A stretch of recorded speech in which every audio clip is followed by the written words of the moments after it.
Are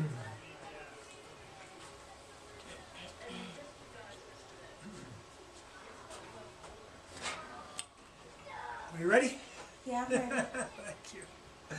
All right, this presentation again is about the change of blood lineage and how this process given by the true parents is able to adopt us into God's lineage through the blessing. First, let me offer prayer. Our dear Heavenly Father, we came to understand how much you have been suffering throughout history since the fall of Adam and Eve. That all of your beautiful children that you intended to live in love and happiness and joy fell into evil and so much pain and suffering. And it's been thousands of years. When you sent your son Jesus, you had such hope that the kingdom of heaven could come on the earth. But people were faithless at that time in your revelation. We waited another 2,000 years until now. And again, we are at a time when history can take a totally different course and the kingdom of heaven can begin to come on this earth. We really pray for an understanding that comes from you, Father, as we share these words of our true Father about the change of blood lineage, and that it be an understanding that can sink deeply into our hearts and be shared with others, so that the true value and meaning of the blessing for all mankind can be available to us at this time. I'm going to pray and offer this, and I offer our prayer in the name of Jim and Hiromi Stevens, a blessing for family. All right. Again, I put this PowerPoint on the internet so that you can download it and read the quotes. All the quotes from True Father come from this book, Blessed Family and the Ideal Kingdom. And all of them from, I forget exactly, section 4 or something like that. But it's, I can find out if you need to, but it's in there. It's all about the change of blood lineage. So as we know, in the beginning, Satan tempted Adam and Eve and they fell and came under Satan's control. His ideas, his self-centered, selfish heart and energy and emotions were transferred to Adam and Eve, and their children as well were born into that kind of environment. If we think of what kind of environment would be ideal for children, that's not it. If we look at our world around us and we see what kind of environments children are being born into, it's almost obvious that if you put them in a bad home or a broken home, that their hearts are going to be damaged almost all their lives. It's going to be very, very challenging for them to overcome that situation. Well, that's what happened to the children of Adam and Eve, and their families and their children and their children, and on and on. I was reading the Bible this morning in Genesis, because last time I gave this presentation I only had Genesis 6:6. But when I read the Bible, I read Genesis 6:5. The Lord saw how great man's wickedness on the earth had become, and that every inclination of thoughts of his heart was only evil all the time. The Lord was grieved that he had made man on the earth, and his heart was filled with pain. I mean, when I read that, I thought, oh my God, we give this Bible verse, God's heart was filled with pain a lot, but we don't include the one before it, that all wickedness was filling the earth and men's hearts. So, generation after generation after generation after generation, more and more people being born into this world in a sinful situation, pain and suffering multiplied more and more. If we even put our toe in the ocean of God's suffering, we would almost die to experience that kind of suffering. When you see one person suffering, your heart is broken.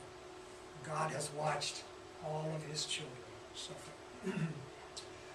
So what a great day when finally the true parents could come on the earth, those who could begin the process of bringing mankind back to God.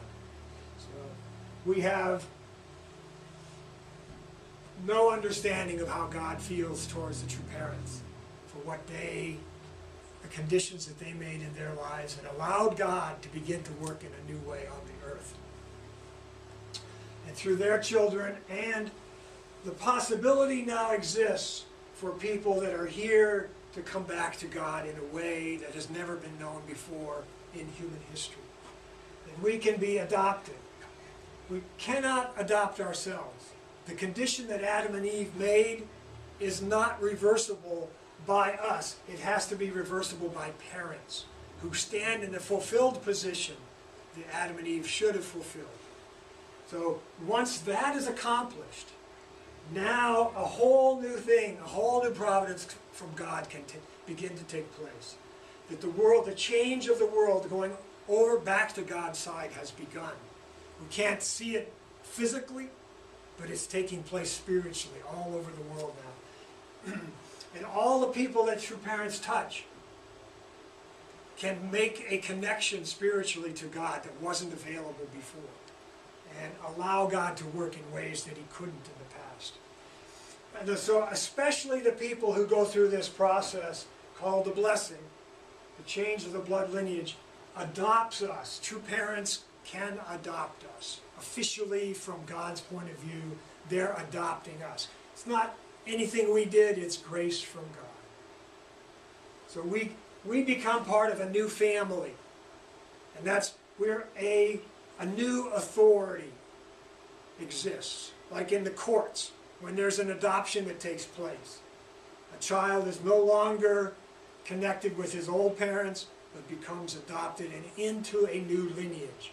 So we now have a new authority, we have a new protection, a new defense against evil and against Satan and his accusations.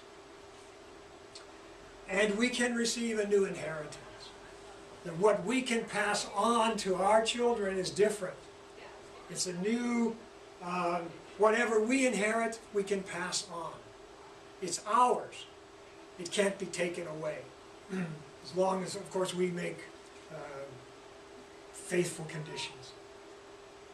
And so the process that Father talks about in this book is what I want to talk about today. It's very, because my background is engineering, I really like to set it out like an outline and just follow these steps. And this is showing what's taking place externally and what's taking place internally to reverse what happened at the fall of Adam and Eve.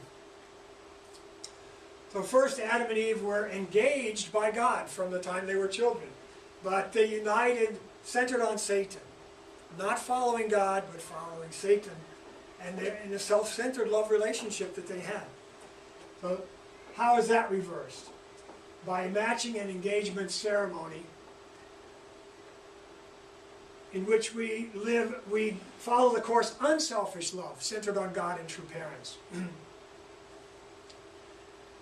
They received the blood lineage of Satan. This is original sin.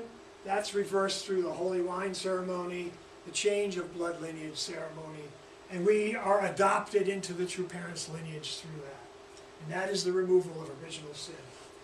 Eve then fell with Lucifer in spirit, but she fell with Adam physically. So remaining pure and faithful to God during the engagement time, and then the sister in the position of the bride of Christ and the mother of the brother then brings the brother back, so restores the brother who is more connected with the archangelic point of view.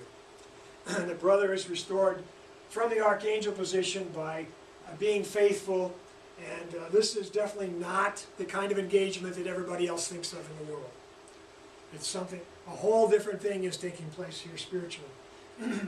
This restores Adam and Eve back to the position before the fall. A husband and wife, or two engaged people, are now back to the Adam and Eve position.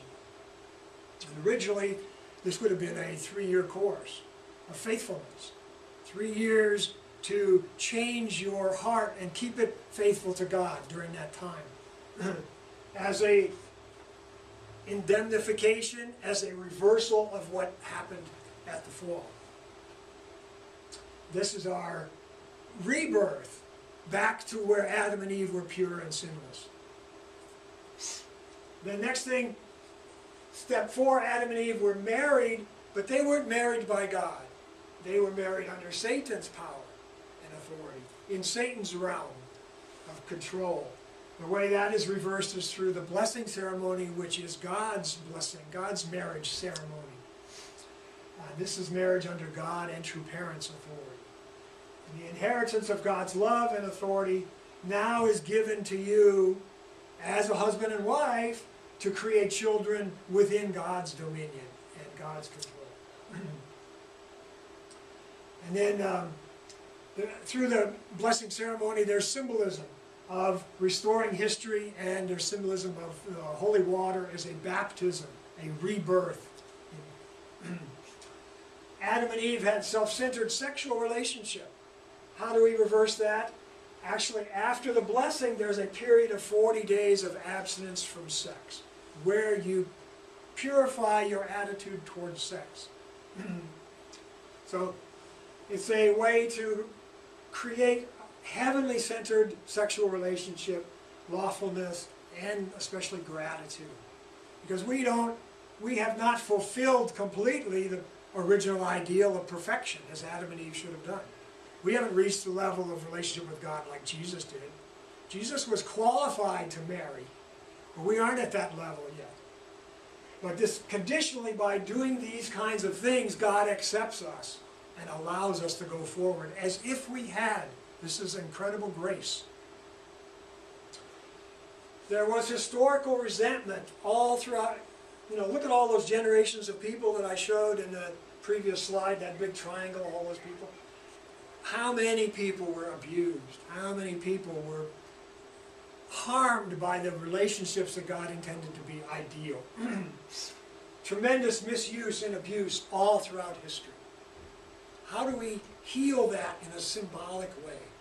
How do we artistically put ourselves in a position to be offerings, to represent mankind, and then go over that problem? This is the meaning behind the spiritual value of the indemnity stick ceremony, where we are dissolving ancestral resentment.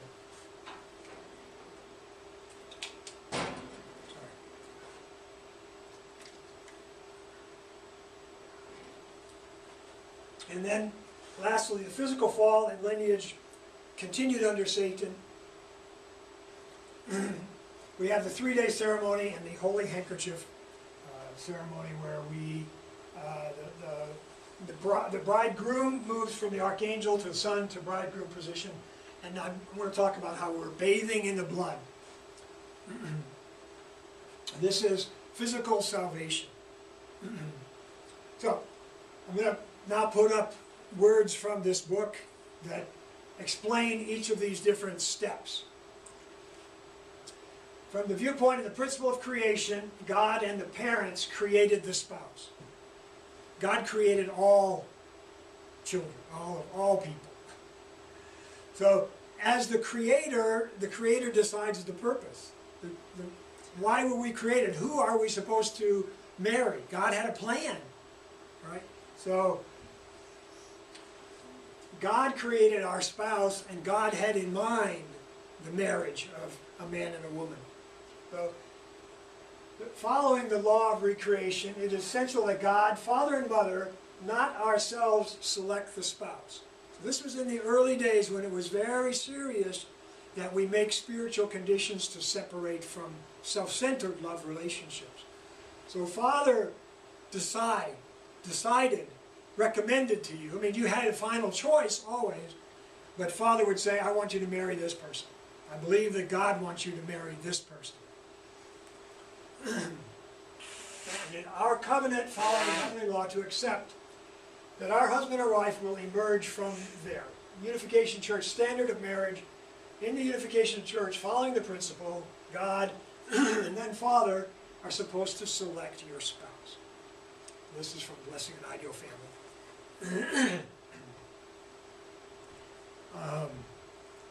Before my matching ceremony to my wife, I did 2 conditions of 40 days for prayer and studying the divine principle to more deeply understand the matching and to clear out any kind of fears that I might have about the process and who I might get.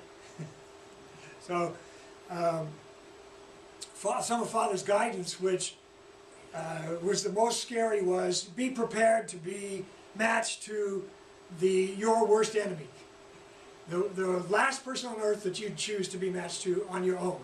Be prepared for that. So I was trying to clean myself out of that and imagining who's the last person that I'd want to be matched to. And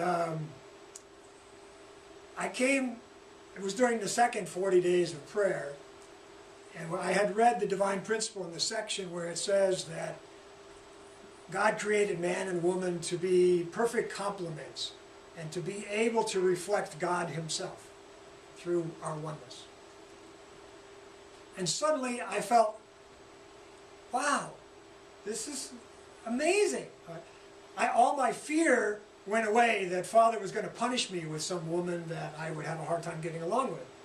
No matter who it was, according to God's principle, and Father can't violate the principle, we had to be able to make that oneness.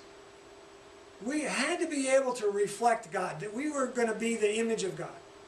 So even if it was difficult, the possibility had to exist that we would become a perfect couple. So I was relieved after that. I had to wait like 5 or 6 months before the matching ceremony, but I was just anxious to stand up there and see who it was. Go on in. But I was confident that God would give me someone that I could really make an ideal marriage with, because that's the principle. Well, the idea of our spouse being chosen by God is a theory of the ideal of creation, and following this standard, centering on this ideal, your blessing will be under God's protection. So when we offer up our hearts and our love and our marriage and our children, our lineage, everything to God, then God offers his protection. There absolutely should not be anyone who arbitrarily chooses a spouse as he or she pleases.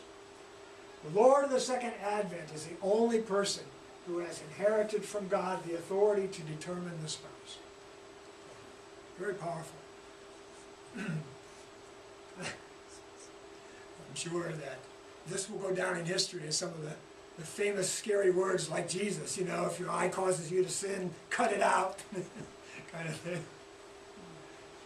Absolutely, do not stand in a place where you want to pass through the blessing in a position that centers on yourselves. You should know that the blessing is not for yourselves, it is for the nation and even the world.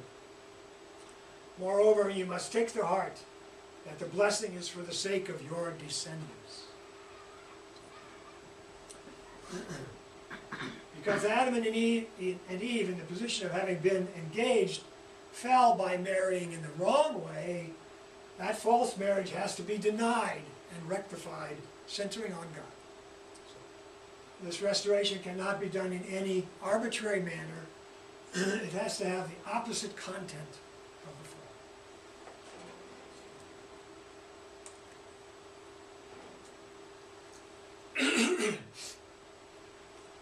Engagement ceremony is a ceremony that restores the fact that the human ancestors, Adam and Eve, fell during the engagement period. Engagement ceremony is the beginning of the day of promise to liberate man's resentment as well as God's resentment. I mean, you can imagine how much God looked forward to people offering their marriages to him and their children. What will happen in the future when there will be blessings for the whole world The right to give the blessing will be passed to you. We will have the right to bless others. The Father transfers what He owns to His Son. Again, this goes back. We inherit now because we're adopted, so we inherit from true parents. When the Father transfers what He owns to His Son, it is comparable to the rightful heir supervising all the yield of the harvest. No matter how young or youthful the heir is, he is the one who will supervise and control. Likewise, when the inheritance is passed on, it does not matter who is better or worse. When Father hands down this authority in the future, even if that heir is crippled, people must receive the blessing from that person. That time will come.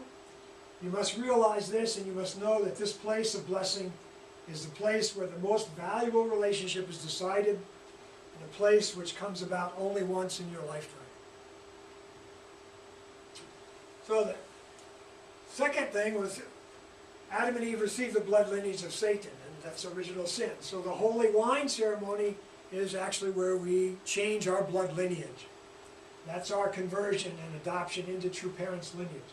So Father says, what are these? Engagement, holy wine, and marriage ceremonies. These are not ceremonies following some kind of precedent. They are unavoidable ceremonies necessary to indemnify the fall by making all of the contents of the fall reappear symbolically. That's what we're talking about here. We must change the condition of having inherited the lineage that was tainted through the fall.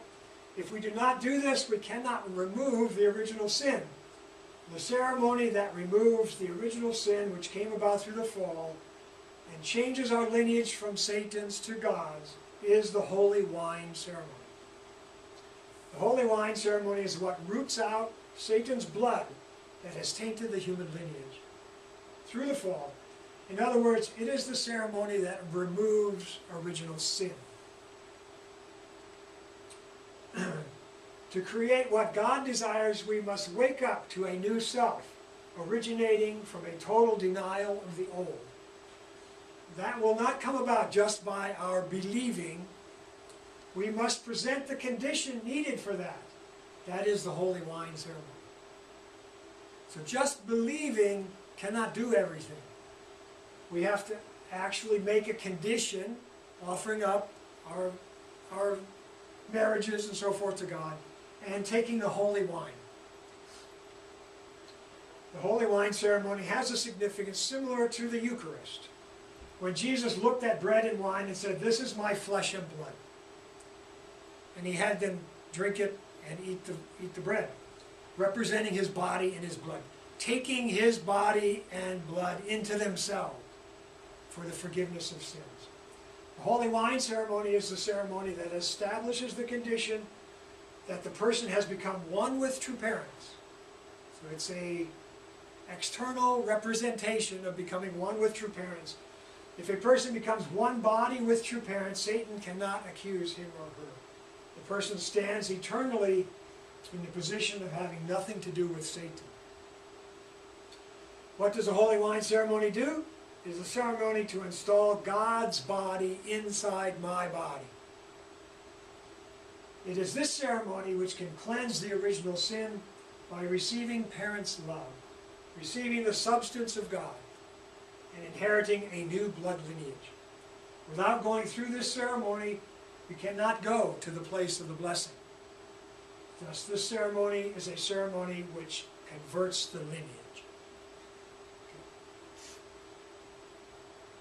In the holy wine, there is the flesh and blood of parents, true parents.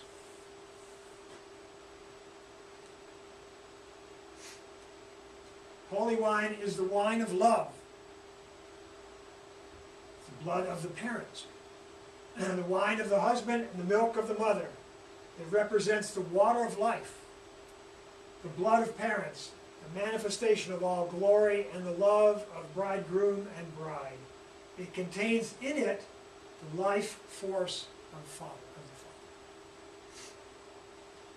So, just as Jesus said, "This is my body, this is my blood," the holy wine is the blood of true parents. With the holy wine I'm giving out the substance of the Father's heart and blood lineage. Through it I'm giving out the life force and forming a connection of lineage. This was after we had the holy wine ceremony.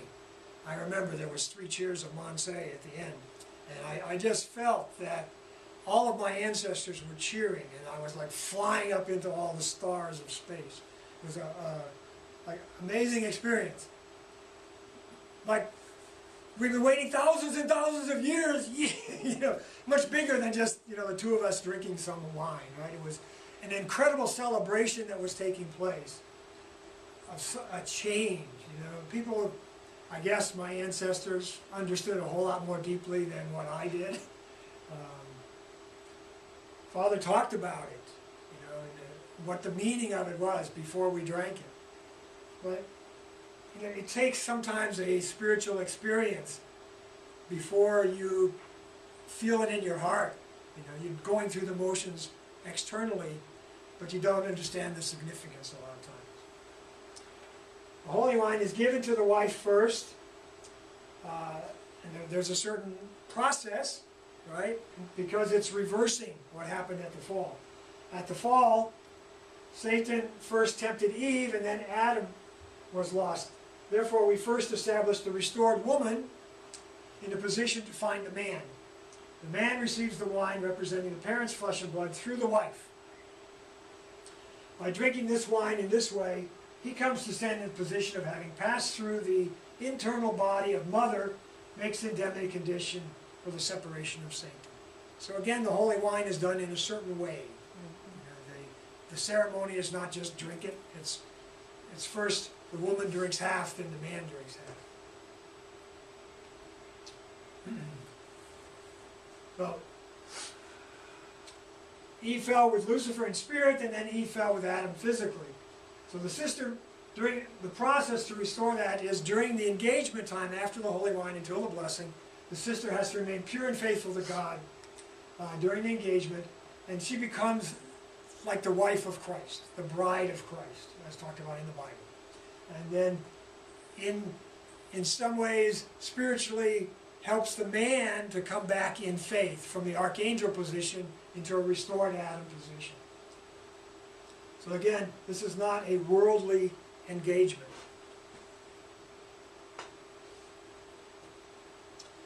You must establish a condition that you have entered the womb of a mother who is restored from the fall. So the woman takes the position of a restored Eve, a restored bride of Christ, and then remains faithful to the Messiah, the true parents, true Adam position. The mother who is in a position of not having fallen. Excuse me. How is this fulfilled? It is done centering on love. Since the fall happened centering on love, restoration also has to center on love. In order for us to be restored, we must go into the womb again. But that's not possible in actuality. Therefore, we are establishing the condition that we are restored by becoming one body, centering on love. In this way, by spiritually uniting with the restored Adam, we become one body with him, restored Adam being true Father. We become body with him, one body with him, receive the heavenly blood lineage. And then this describes the blessing ceremony where they were, Adam and Eve married under Satan's control. Now the blessing ceremony is all different, and there's symbolism in all the different parts of the blessing in reversing what happened at the fall. So walking towards the officiator, which would be the true parents of the ceremony, or whoever's leading the ceremony at that time, symbolizes walking the course of 6,000 years. To represent the formation, growth, and perfection stages of that course, we are making 21 people and 12 people. So there are attendants that you walk past, see, representing the true standard, men and women as bridesmaids. So after 7 steps, you bow 3 times as a condition going over the formation stage. So all this was part of the blessing ceremony. I don't know if they still do all this anymore. So this course is a history so from Adam until now, so especially the course, 3 dispensations, Adam, Jesus, and the second advent. So this is the meaning of walking between the groomsmen and the bridesmaids, the way to meet the true parents. These men and women symbolize establishing the spiritual standard of 12 tribes and 24 elders. By bowing, you are establishing an indemnity condition. True parents sprinkle the holy wine. It says wine, but they use water at the time of the ceremony. This establishes the condition that the bride and groom have fulfilled the restoration by indemnity. Establishes the condition to go beyond the foundation of the ancestors in the spiritual world. The sprinkle of the holy wine, water, is establishing the condition that you have gone through the course of restoration by indemnity. Also, it is for establishing the condition to go beyond the foundations laid by the ancestors in the spirit world. That's kind of a repeat, actually. So then there's a 40-day abstinence period after the blessing ceremony in order to center your sexual life, your sexual relationship on God rather than on self-centered relationship. Because once you start the sexual relationship, it becomes very easy to think about only that because it's such a powerful experience. So you want to, just like we're taught to always offer the first fruits of everything to God. Then the offering for 40 days of your sexual life to God is through that purification period of abstinence. After you're married, you must go through a 40-day indemnity period, a period that you must pass through. In order for a couple to reach the position to love each other sexually, they must obey certain regulations. In order to be victorious on this difficult road of indemnity, absolutely refrain from any man-woman relationship and from talking or thinking about it until you complete the indemnity period. So again, trying to offer it purely to God. 40 days is a period to pay all historical indemnity. So there's a, you're getting so close to the sexual relationship, then all kinds of thoughts may be coming in from your ancestors and so forth. Temptations will come in at that time because all of history is being kind of gone through in your lifetime. The sermon today, he brought up that I am in a historical position to restore all of history. This is another place where we see it happening in our life, taking place right in what we're doing. The 40 days until the 3-day ceremony corresponds to the period to indemnify 4,000 years. Marriage life starts from the day the indemnity period is completed. Well, but we have all this historical resentment from misuse. All of our ancestors, women were abused so much by men, and some men were abused by women, but there's so much carried in people's hearts in the spiritual world. So this indemnity stick ceremony is a ceremony to try and recreate a situation and go over that situation. We think of Jesus dying on the cross. How much suffering did he go through in his life, but he could never receive the blessing. And yet we get it. How much physical suffering have we gone through in our own lives? And think of our ancestors. For many, many generations, maybe, they're suffering. And yet what did we do? How did we get this great blessing? So maybe they would have some resentment against us. Maybe they would have some anger. Maybe they don't like your spouse, if it's an interracial marriage. My wife's father did not like our marriage. So maybe some of his ancestors didn't like it either. They're in a position to bother us in our relationship. So this indemnity stick symbolizes a lot. And it's a ceremony of offering our physical bodies to be struck in order to change the heart of the people, of our ancestors who have negative feelings. All men and women in human history have misused the hip bone. And thus man has resentment against woman and woman against man. Without dissolving this resentment, you cannot stand as an original couple that is free from this resentment. Since this resentment came about through woman, the man hits the woman first. The 3 strikes represent 3 stages and 3 ages. So it's a painful ceremony, very painful.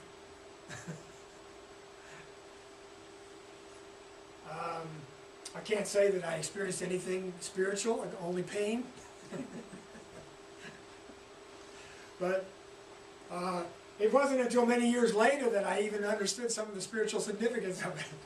It was one of those things, well, you got to do this, okay. We did it. I believe I was really fortunate that I was put in a position to have to teach people who were about to do the 3-day ceremony, I mean the indemnity stick ceremony. I had to teach them why to do it. Why should you hit really hard? So I prayed really hard, and then I got that answer. I understood that this, it's not just us, this is for our children. We don't want our children attacked by evil spirits, least of all, right? So, can be a very powerful ceremony. And then the physical fall and lineage under Satan, we have the 3-day ceremony, and particularly the holy handkerchief ceremony, or the holy handkerchief part of the ceremony. Man acquires the authority of restoration centering on love only in the perfection stage, not the formation or growth stages. That's because the age of Adam and the next period were periods of failure. As a result, in the Old Testament age, people did not inherit God's formation stage right of love. All throughout history, we've never been given God's right, God's permission to have sex. Centering on Christianity, people did not inherit God's growth stage love. Only after inheriting that formation, growth stage love privilege can we stand in the completed Testament age realm. The 3-day indemnity ceremony establishes that condition. It is a process of symbolically restoring the Adam and Eve fall that brings us to the completion stage where we ideally would be when God blesses us in marriage. That we are not perfected like Jesus, so we don't really have a right to have sexual relationships from God. God is giving us permission even though we haven't qualified fully. Again, tremendous grace from God. We haven't fulfilled the original design of nature, of God's original plan. The first day represents the restoration of fallen Adam in the Old Testament age. The second day is restoring through indemnity the situation of Jesus in the New Testament. Third day is recreating the bride and the bridegroom in the place of Jesus. From there, for the first time, you can start on the proper track. So it's after the 3-day ceremony is completed, now you're free. Now you can start on the proper way that God originally designed. Establishing the indemnity condition in this substantial way is complicated. And there's a lot that goes into the 3-day ceremony. You've got to have pillows and candles and picture, and you've got to do different bows, and you've got to be in different positions, and you've got to say different prayers, you've got to bathe. So many things that are part of the 3-day ceremony. The holy wine ceremony establishes the condition of being born from a new mother. In the holy wine there is the blood of indemnity. By drinking the holy wine you are being purified internally. By wiping your body with the holy cloth you are being purified externally. I remember Father said, as we were, when he was giving guidance, said with this holy handkerchief, with the holy wine on it, the blood of true parents, you wipe your body, after you take a shower, you wipe your body with the handkerchief. That's the blood of the true parents there. You are disconnecting your physical body from sins you've created in the past. From any sexual relationship you've had with another person, there are invisible threads, Father talked about. With the holy wine, you cut those threads. You're no longer connected to the fallen relationships you've had in the past.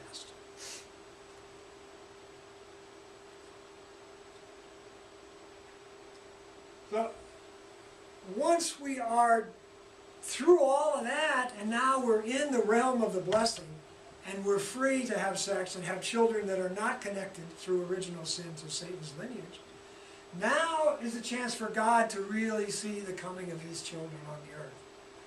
And for God to really work more in ways that he's ever been able to before. So this has brought tremendous hope for God. Because now, even after Jesus was crucified, you got to think, oh my God, how did God feel? But then as Christianity began to develop and grow, how did God feel? 2,000 years God was waiting. What was his hope? That true parents could come on the earth. And then when they were victorious, and now blessed children are coming on the earth, everywhere. We're not seeing tremendous changes in the world externally, but internally things are taking place. Lots of hope for God now.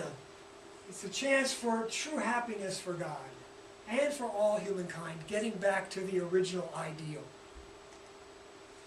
God finally gets to have his own children and his own grandchildren. We're at a stage where we're waiting for grandchildren.